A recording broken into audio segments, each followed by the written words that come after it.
আজ আমাদের কাছে এসে গেছে একটা নতুন পিসিবি লয়েডের, যেটা আমরা এক সপ্তাহ আগে অর্ডার করেছিলাম। এটা হাতে করে নিয়ে বেরিয়ে পড়লাম কাস্টমারের বাড়ির দিকে।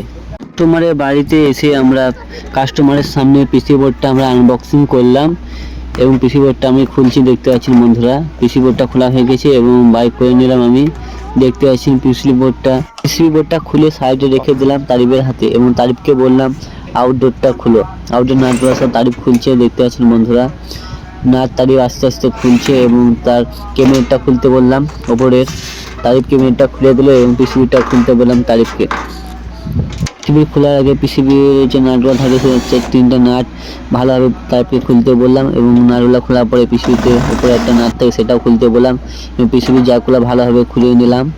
তারপরে আমরা নতুন পিসিবিটা লাগাবো বন্ধুরা। নতুন পিসিবিটা লাগিয়ে দেওয়ার পর আমাদের ফ্যান চলছে এবং কম্প্রেসার অন হয়ে গেছে বন্ধুরা। তখন কম্প্রেসার এবং ফ্যান দুটোই অন হচ্ছিল না, আউটডোর চলছিলই না। আউটডোর পিসিবি খারাপ ছিল এবং ইনডোরে এরর শো হয়েছিল ESS, যেটা আউটডোরে পিসিবির সমস্যা ছিল। সেই সমস্যা আমরা সমাধান করে দিলাম এবং বোর্ডটা চেঞ্জ করে দিলাম আমাদের। ইনডোরে যেয়ে দেখি আমরা অনেক ময়লা ছিল, কুলিং ভালো হচ্ছিল না, হাওয়া ফেলছিল না। তাই দেখি ব্লোয়ারে অনেক ময়লা ছিল এবং কুলিং কয়েলের ওপরে অনেক ময়লা জমেছিল। তাই আমরা এসির ক্যাবিনেটটা ভালোভাবে লকগুলো খুলে নিলাম আমরা। লকটা খোলার পর আমরা জ্যাকটা খুলে নেবো আস্তে করে, তারপর ক্যাবিনেটটা তারিফের হাতে দিয়ে দিলাম।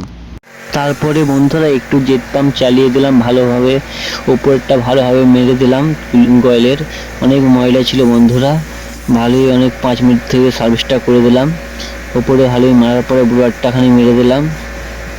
সার্ভিস কমপ্লিট হয়ে যাওয়ার পর বালতিতে অনেক পরিমাণ নোংরা পড়েছিল বন্ধুরা।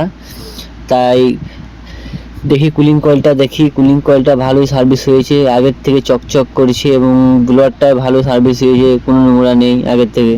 সার্ভিস হয়ে যাওয়ার পর অন করে দিলাম এসিটা এবং কুলিং ভালোই হচ্ছিল এবং কাস্টমারকে বললাম কুলিংটা ভালো হচ্ছে নিন দেখে নিন। দেখার পর আমরা তার বাড়ি থেকে বেরিয়ে পড়লাম।